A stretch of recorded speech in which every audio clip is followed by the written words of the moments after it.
ለቀኝት ባንድ እንደገና በጣም ቆንጆ ያው እንግዲህ እግዚአብሔር ፈቅዶ ተገናኝተናል ስለተገናኘን በጣም ደስ ብሎኛል ይሄ ለፈቀደ ለሱ ግን ክብር ምስጋና ይገባዋል እናመሰግናለን እንዴት ነው ሳምንቱ ጥሩ ነው እስኪ ለሳምንቱ እንዴት ነው ሳምንቱ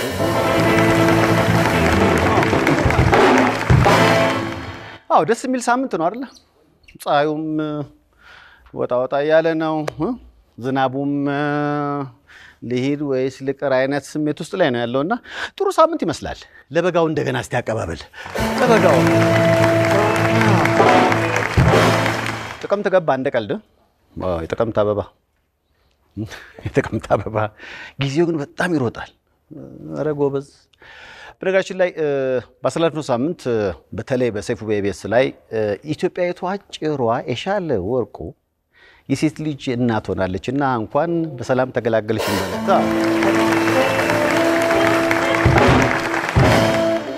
ይሄን ዜና ታዲያ አዲስ ላይ ያቀረብኩት ሬዲዮ እና ወዲያው አንድ አድማጭ ደወለልኝ ሄሎ ሰይፉ ወለደች ኤሻለ አዎ ወለደች እንኳን እኔ ምል ተፈታይ ነበረች እንዴ 12ኛ ክፍል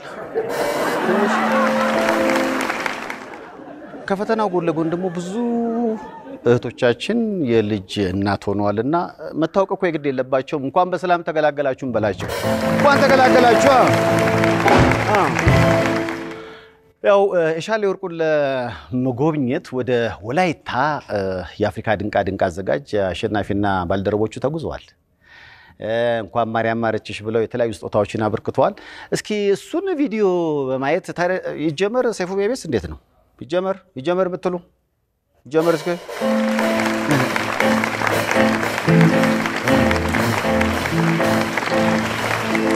ያው እንግዲህ ወደ ወላይታ ሄደት ብለን እንመለስ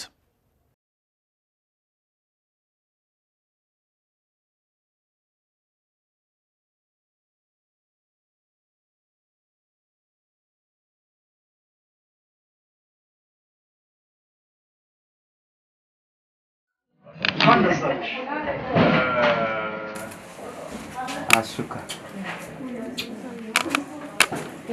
እንደምንሽ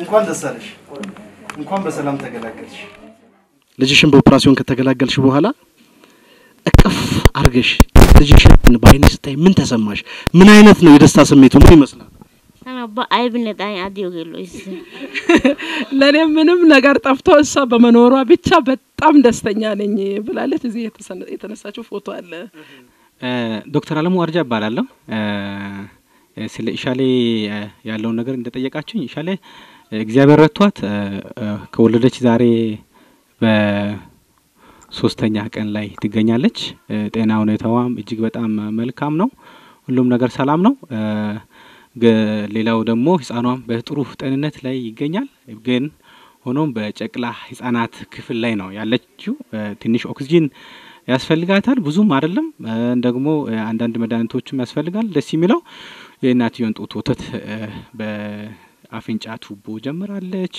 ጤንነቷ ጥሩ ነው እናትየውም በእንደዛ አይነት መልኩና እንዳወራነው ደስ የሚለው እግዚአብሔር ይመስገን ኢሻለም በጣም ጠንካራ የሷ ህፃኗም ጠንካራ ሆኖ በሙሉ ጤንነት ላይ እንዳሉ ልንገልጽላችሁ እንወዳለን እና ህፃኗ ደግሞ 1.7 ኪሎግራም ነች እግዚአብሔር ቢፈቅድ በቀስ ኪሎ እየጨመረ ይመጣል ብለን እንጠብቃለን ከህፃናት አክሞች ጋርም ተነጋግረናል መልካም ጤንነት ላይ እንዳለች ነው ኢሻሌ በኩል ከሆነ ኢሻሌ በጣም ቁስሏም ደህና ነው ጤንነቷም ደህና ነው መብላት መጠጣት ጀምራለች መንቀሳቀስ ጀምራለች ሁሉ ነገር ሰላም ነው ስለዚህ ጌታ ፍቃድ ከሆነ ኢሻሌን ክትትል ከቅርብ ጊዜ በኋላ መልካም ይሆናል ብለንና ከክትትሉ እንትናለን ብለን እናስባለን ሌላው ነገር የህፃኑ ቁመት አሁን ካለው ከእድሜው አንፃር ኮምፓራብል ተመጣጣኝ ነው አጭርም አይባልም ረጅምም አይባልም ምንም ለወደፊት ለቁመቱ ችግር ያዳርጋል ብለን አንጠብቅም ማለት ለእድሜው የተወለደችው ህፃን ለእድሜዋ ያለው ቁመት ተመጣጣኝ ነው ስለዚህ የቱም ያሰጋን ነገር የለም ምናልባት ጌታ ፍቃድ ከሆነ ቀስ ብለን እናያለን። ሌላው ግን ወደፊት እውነቱን ለማውራት ብዙ እንደረዳችሁ እናውቃለን። መጀመሪያ እሷንም በሚዲያ ላይ እንዳስተላለፋችሁ እናውቃለን። ግን ወደፊት በጣም የሚያስፈልጉ ብዙ ነገሮች አሉ። ለምሳሌ ኢሻሌ ህፃን ተወልዳ ጥሩ ጤንነት በህፃናት ስፔሻሊስት ሐኪሞች እስከረጋገጥ ድረስ ክትትል ያስፈልጋታል። ለዛ ክትትል ለማድረግ ኢሻሌም ክትትል ያስፈልጋታል። ለዛ ለሁሉም ነገር ቅርብ ቦታ በተለይ እዚሁ ለለችበት ሆስፒታል እንድትከታተል ሶዶ ላይ መኖሪያ ቦታ ቢዘጋጅልን ደስ ይላል። ይሄንን ደግሞ የሚሰማው ሁሉ ለዚህ ጉዳይ እንዲተባበር እንፈልጋለን። ሌላው ክትትሉን እስከ መጨረሻ ድረስ እኛ አንድን ለማድረግ እንደ ሆስፒታል ተነጋግረናል። የህፃናት ስፔሻሊስቶች የሷን ደግሞ እኛ አንድን ለማድረግ ስለተስማማን ሌላው ደግሞ ይሄንን እሷ የምትኖርበትን ቦታውን ክራዩንም ይሁን ቤቱን ይሁን እንዲያዘጋጅልን። ሌላው ደግሞ ያው ታውቃላችሁ ኢሻሌ ሁሉ እጇም አጭር ነው እግሯም አጭር ነው። ልጇን ደግሞ በራሷ ብቻውን መሸከም ስለማትችል እርዳታ የሚያደርግ ሰው ያስፈልጋል፣ የሚሸከም ሰው ያስፈልጋል፣ የሚያጥብ ሰው ያስፈልጋል ህፃኗን። ይሄንን ደግሞ ለማድረግ ወልዶ አትሊስት ያየ ሰው ጠና ያለ ሴት ቢሆን ይመረጣልና ለዛም እርዳታ ወይም ሆነ የሚቀጠር ሰው ሊያስፈልግ ይችላል። በዛም የሚሰራ ሌላ አካል ቢኖር። ሌላው ነገር ደግሞ ኢሻሌ ሰራተኛ አይደለችም፣ ነጋዴ አይደለችም፣ ገቢ ምንጭ የላትምና ለሷ የሚበላ ነገር ያስፈልጋል፣ ለራሷ የሚበላት ነገር ያስፈልጋል።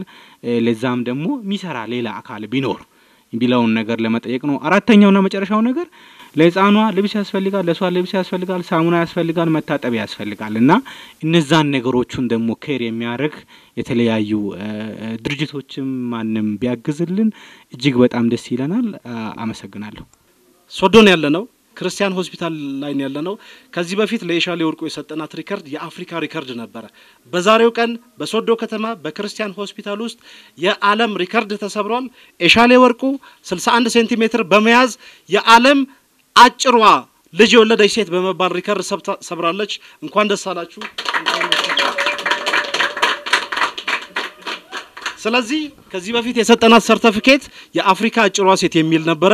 ይሄኛው ደግሞ የዓለም አጭሯ ሴት ልጅ በመውለድ የሚል ነውና የኢትዮጵያ የአፍሪካ የመላው ዓለም ድል ነው። ነገ ከነገ ወዲያ ጊነስ ቡክ ኦፍ ወርልድ ሪከርድ ላይ ተመዘገባለች። ግጭ ሴፉ ፋንታውን ሾው ያደረገለት የልብስ ድጋፍ አለ። ሎሚያድ ሱፐርማርኬት በአሁን ሰዓት ኢሻሌ ወርቁ የዓለም ሪከርድ ነች። አጭሯ ሴት በ61 ሴንቲሜትር ልጅ በመውለድ አሜሪካዊት ነች። ስቴሲ የምትባል በ72 ሴንቲሜትር የወለደችና በ10 ሴንቲሜትር በማነስ የዓለምን ሪከርድ የሰበረች ልጅ ነች። እኛ ከጊነስ ቡኮች ጋር ተጻጽፈን ኢሻሌ ወርቁ በኢትዮጵያ በአፍሪካ ደረጃ ብቻ ሳይሆን በዓለም ሪከርድነት መመዝገብ ያለባት እንቋችን ነችና እዚህ ማጠገብ ያላችሁ በመላው ዓለም ያላችሁ አገር ውስጥ ያላችሁ እንኳን ደስ አለን። ደስ ብሎናል። ኢሻሌ ወርቁ ይሄ ድጋፍ ሲደረግላት ይሄ የመጨረሻው መሆን የለበትም። እቺ ልጅ እንግዲህ እንደምታውቋት ቁመቷ በዚህ ደረጃ ነው ያለው። አሁን ልጅ ወልዳለችና በቀጣይነት በጣም በተከታታይ ድጋፍ ያስፈልጋታልና ማንንም ወደ ኋላ ይላል ብዬ አላስብም። ምናልባት ይሄም ሾው ሴፉ ፋንታውን ሾው ላይ ሲተላለፍ ከታች አካውንት እንጽፋለን። አካውንት ይገባላታል። አፍሪ ሄርባል 50 ሺህ ብር አስገብቷል። በተከታታይነት እኛም እስካለን ኢሻሌም እስካለች ድረስ ልጇን ማድጎ እስኪጠነክር ድረስ ኢትዮጵያውያን በሀገር ውስጥም በውጭም ያላችሁ ታሳፍሩናላችሁ ብለን እናስበምና እኔ እንግዲህ ማስታወስ መፈልገው ነገር ምንድነው አፍሪካን ቡክ ኦፍ ሪከርድስ ወይም የአፍሪካ ድንቃ ድንቆች መዝገብ እንደ ኢሻሌ የመሳሰሉ ድንቆችን ስናወጣ እዚሁ ሆስፒታል ላይ እዚሁ ሶዶ ላይ መቅረት የለባትም። በስሞ የተለያዩ ነገሮች መሰራት መቻል አለባቸው። ባንኮች፣ እናት ባንክ የመሳሰሉት ባንኮች ኢሻሌ ቅርንጫፍ ሶዶ ላይ ማየት እንፈልጋለን። እኛ ስታምፖች ይሄ ምንድነው ፖስታ ላይ የሚለጠፈው ነገር በሷ ስም መውጣት አለባት። እቺ ልጅ የዓለም ሪከርድ ነች። አሜሪካ ብትሆን አውሮፓ ብትሆን ኢሻሌ ወርቁ መልቲ ሚሊዮነር ነው የምትሆነውና እኛ የራሳችንን ድርሻ ተወጥተናል። ሌሎች አካሎች ባለሀብቶች፣ የንግድ ሰዎች፣ አርቲስቶች የኢሻሌ ጉዳይ በየጊዜው በተደጋጋሚ መዘገብ መቻል አለበትና አደራ በሰማይ አደራ በመድር ማለት ፈልጋለሁና ኢሻሌ ታሪክ ነች። ማስተዋወቅ መቻል አለብን።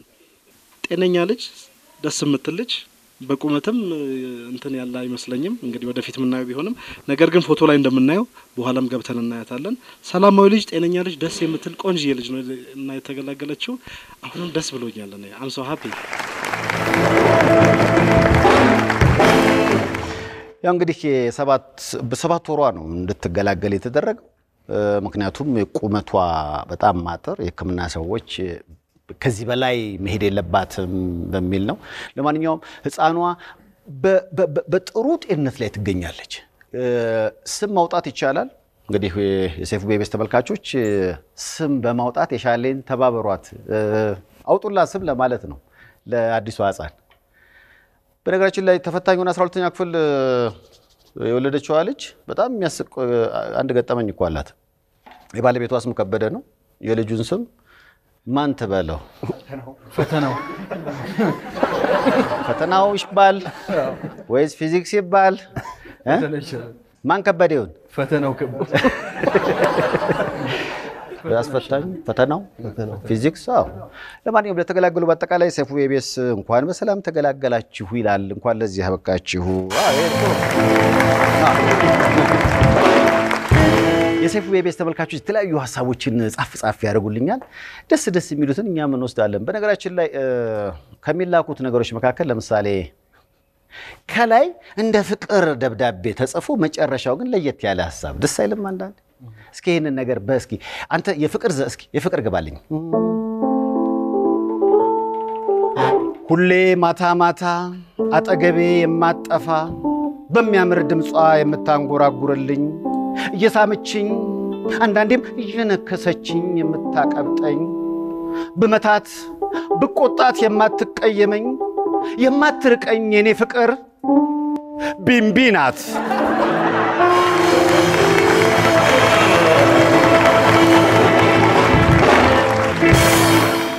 እስኪ የታለ እስኪ ክንዴ ሌላ አንድ ቢምቢ ትንሽ ለጌት ይላል። ቢምቢ ናት። አንድ ተመልካች ላከልኝ። አሁን ጊዜው የኳስ ነው። ትንሽ ኳስ ጊዜ ላይ ደግሞ ተጫዋቾቹና ልጆቻቸው ፎቶ ዲኤንኤ የማያስፈልገው ለምሳሌ ክርስቲያኖ ሮናልዶን ፎቶ እስኪ ከነ ልጁ ላሳያችሁ። ክርስቲያኖ ሮናልዶ ራሱን አይደለ ምንም ዲኤንኤ ያስፈልገው። ሜሲም ራሱን የወለደው አይታል ምንም አያስፈልገው። ካካም እንደዛው ማርሴሎም እንደዛው አይደለ? ሱዋሬዝ እንዴት ነው ዲኤንኤ የሚያስፈልገው? ልጁ እኮ ነክሶታል አባቱን አይተዋል። ምንም ዲኤንኤ ያስፈልገው እንደዛ። በዚህ መዝናኛ ዝግጅት ላይ ሳቅ ጨዋታ ብቻ አይደለም። የጽድቅ መንገድ ላይ የሚቆሙ የተለያዩ የተጎዱ ወገኖች አሉ። በተለይ የጽድቅ መንገድ ዓላማና ግቡ አንድ ነው። ታመው አልጋ የያዙ እናም እጅ ያጠራቸው ወገኖችን ጤንነታቸው እንዲያገኙ ገንዘብ ማሰባሰብ ነው። ስለዚህ በዚህም ሳምንት የተመረጡ ቪዲዮዎችን ቀጥለን እንጋብዛችኋለን። አሰላሙ አለይኩም፣ እንዴት አደራችሁ? ያኔ ነገር አላህ ይጠብቃችሁ። ጡትና የማህፀን ካንሰር ይዞኝ ነው እስካሁን ያለሁት በሰው በረካ በአላህና በሰው በረካ ነው። ባለቤቴ ደግሞ የአይምሮ ጭንቀት ያለበት ያሟል። እኔ የወሰድኩት ኬሞ ወስደው እስካሁን 6 ወስጃለሁ። ልተውም እንዳታዩ ያሉኝ ዶክተሮች። ልጀምረውም በምን ልጀምረው ከአቅሜ በላይ ሆነዋል። ኬሞቴራፒ ውድ ነው። መከፍልበት ነገር አጥቻለሁ። እኔ እናንተ ልትረዱኝ ነው፣ እርዱኝ። ወጣት ባይሉ ኃይሉ ይባላል። የኩላሊት ታማሚ ነው። የመጣው ከባሌ ጎባ በሪፈር ሲሆን አሁን በዚህ ሰዓት ላይ ዲያሊሲስ በማድረግ ላይ ይገኛል። ወጣት ባይሉ ኃይሉ እንደማንኛውም ወጣት ሮጦ ስራ ሰርቶ ሀገርና ሕዝብን ለማገልገል ሁሉ ነገር ምኞቱ ነው። ሆኖም ባይሉ ኃይሉ በዚህ ሰዓት የሚረዳው ዘመድም ሆነ ቤተሰብ የለውም። በመሆኑም የኢትዮጵያ ሕዝብ አስፈላጊውን ትብብር እንዲያደርግለት ሲል በአክብሮት ይጠይቃል። ስላረጋችሁለት ስለምታደርጉለትም እግዚአብሔር ብድራቱን ይክፈልልን። እናመሰግናለን።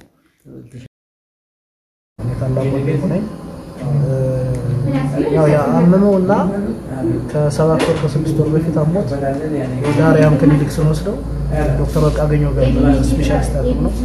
የኩላሊት ስፔሻሊስት ሐኪም ነውና ውስጥ ላይ ስፔሻሊስት ሐኪም ነው። ከሱ ጋር እንደሄድን ሁለቱም ኩላሊቶች ፌል እንዳደረጉ ነገረን። በጣም ተደናገጥን። እሱም በቃ ራሱ መቋቋም አልቻለም። እዛ በኋላ የነበረው ነገር በቃ የልጁ ህይወት ለመቀጠል ሁለት አማራጭ ብቻ ነው ያለው ተባልን። አንደኛው እጥበት ነው፣ ሁለተኛው ደግሞ ንቅለ ተከላ ነው ተባልን። ያው ቤተሰቡ ምን ብቻ ስለነበር ያለውን ነገር ፕሮሰሱን ጀምሬ አዲስ አበባ ባህር ዳርም ተሯሩጬ እጥበት እንዲጀምር ያደረኩና አሁን በመታየት መልኩ በጎንደር ሆስፒታል እጥበት እየተደረገ ይገኛል። ልጅ ያለበት ሁኔታ አሁን በእጥበት ሁኔታ ነው ያለ። ቀጣይ ዘላቂ መፍትሄ የተባለው ያው ንቅለ ተከላ ላይ ንቅለ ተከላ ነው። እሱ ደግሞ ያው ካሉት ዓለም ሀገራት የተሻለ ዋጋው ረከስ ያለ የሚባለው ህንድ ነው። እንደ ሀገር ለመሄድ ትራንስፖርት ውጭ ለንቅለ ተከላው ብቻ 25000 እስከ 30000 ዶላር ያስፈልጋል። በኢትዮጵያ ከ1.5 ብር ያላነሰ ማለት ነው። እሱም ደግሞ እንዲህ አይነት ዳሊስ ወጪ ያረግን በወር እስከ 20000 ብር ድረስ ወጪ ያረግን ያን ከበር ለማድረግ አቅም ስለሌለን የተለያዩ ወንድሞች በሚዲያ በስራ ቦታ በተለያዩ ነገሮችን ተባብረው እንዲያግዙን ጥሪ ያደረጉ መሰረት በተለያዩ ሀገር ያሉ ሰዎች የተወሰነ ድጋፍ አድርገውልናል። እስከ 120,000 ብር ድረስ እስካሁን ድጋፍ ተደርጎልናል። አሁን ግን ያው ዘላቂ መፍትሄውና ብሩ ብዙ መሰብሰብ ስላለበት ወንድማችን ሸዋስ የተለያዩ ወንድሞችን ቲክቶክ የሚሰሩ የተለያዩ ወንድሞች ስላሉ ማታገሬ ሰለሞን የሚባሉ ቲክቶክ የሚሰሩ እና ሸገር ኢንፎ የሚባሉ የሚሰሩ ሰዎች አሉና እናሰባስብልና ግዝልህ የተወሰነ ማስረጃ በሰጠን ብለውን ያው ዛሬ ወንድማችን እንደምታዩት ሆስፒታል ላይ እየታጠበ ላይቭ የሆነ ቪዲዮ እንሰራ ተገደናልና ለሰው የሚደርሰው ሰው ነው። በእኛ የደረሰው እናንተ አይድረስ በምችሉት መልኩ እንድታግዙ ጥሪ ለማስተላለፍ ያገለግል ነው። ልጁ በጣም ወጣት ነው፣ ገና ብዙ ነገር የሚጠብቀው ልጅ ነው። የሚማር የሚያድግ የሚለወጥ ልጅ ነው። ግን በዚህ ነው ምንም ተጓዳኝ በሽታ የለበትም። ግን በኩላሊት ምክንያት ከምናጣው እንድታግዙን ለማለት ፈልጋለሁ። ያለበት ሁኔታ ይሄን ይመስላል። በነገራችን ላይ በጽድቅ መንገድ ላይ የአንድ ደቂቃ ቪዲዮ ካላችሁ በዚህ ስልክ ቴሌግራም አድራሻ መላክ ትችላላችሁ። እርግጥ ትንሽ ወረፋ አለ፣ ግን ወረፋውን ጠብቀን እናስተናግዳለን። በዚህ ቁጥር ግን በቴሌግራም አድራሻችን የአንድ ደቂቃ ቪዲዮ ከባንክ አካውንትና ከስልካችሁ ጋር አንድ ላይ ያያይዛችሁ ላኩልን።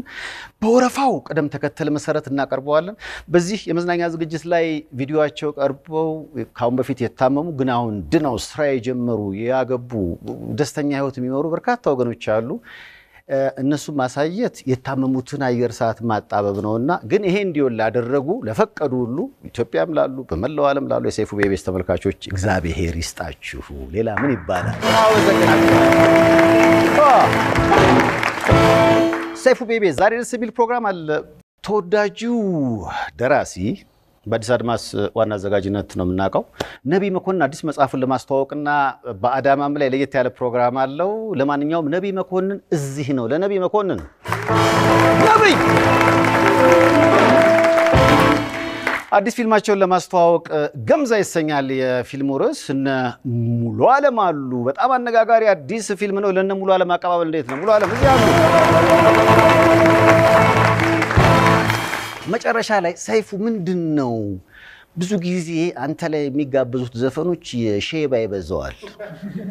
በቃ አንዳንዴ በቃ ሌላ ትውልድ እኮ ተፈጥሯልና አንቺን ወድጄ ልብ አልፋራ ነው የሚለው ዘፋኙ። በእኛ ዘመን ምናልባት ቴዲ አፍሮ ቢጠፋም ስሜ ነው ለማለት የሞከረው ነገር ይመስለኛል። አሁን በዚህ ዘመን ስም ሲጠፋ ፋራ ነው ማለት ነው። ለማንኛውም ፋራኦ እዚህ ከቅኝት ባንድ ጋር የሚቀርብ የዜማ ግብዣ ነው። ለፋራኦ ፋራ እኔም የሰይፉ ቤቤስን ተመልካቾች ከልብ ነው የምወዳችሁ። እናንተም በመውደዴ መባል ከሆነ ፋራ ልባል ፋራ